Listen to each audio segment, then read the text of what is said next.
Change management. Change management is when there is a change in the organizational structure or within the company. Change management is a systematic approach to dealing with the transition or the transformation of any organization's goals, processes, or technologies. The purpose of change management is to implement strategies for effecting change, controlling change, and helping people to adapt to change. Organizational change components. Strategic. Adjusting a company's strategy may involve in changing its fundamental approach to doing business, the market that it targets, the kinds of products it will sell, and how this will be sold, its overall strategic orientation, the level of global activity, and its various partnerships. Structural. Organizations often find it necessary to redesign the structure of the company due to the influences from the external environment.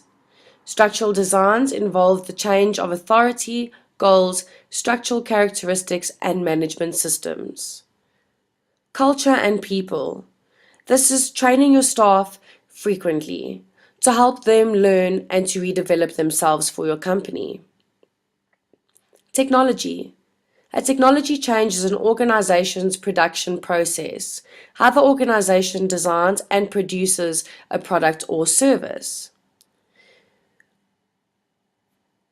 Product. This can be competition based on the ability to deliver products and services better than the competitors. This can mean having a constant update and adapting to new technologies.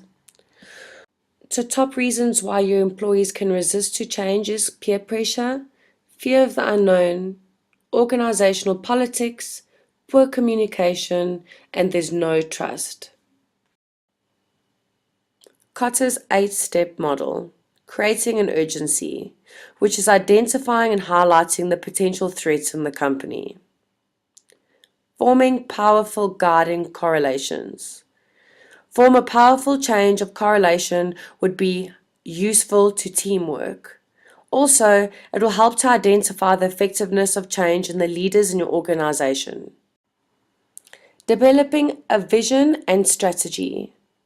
Determining the core values, determining the ultimate vision and the strategies for realizing a change in the organization. Communicating the vision.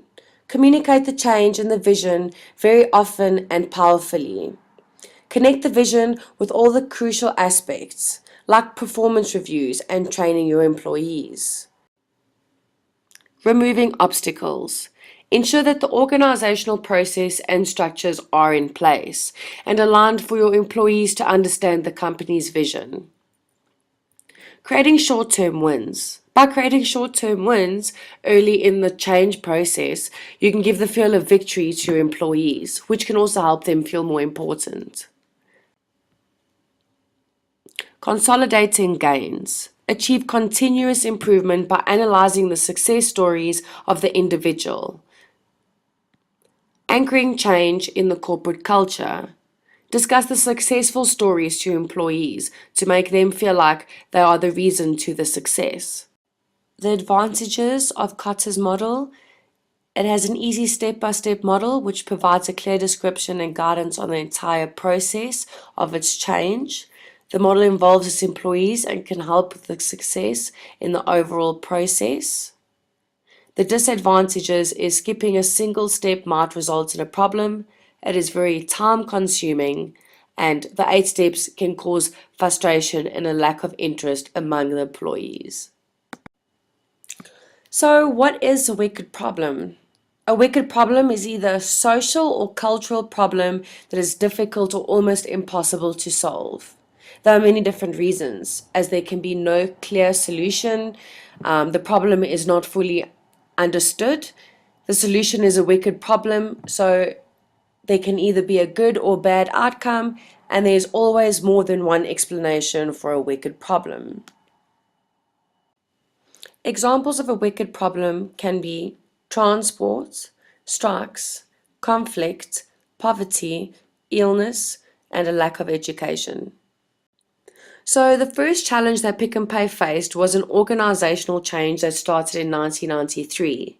with the resignation of Managing Director Hugh Herman, who left the company to pursue his own interests.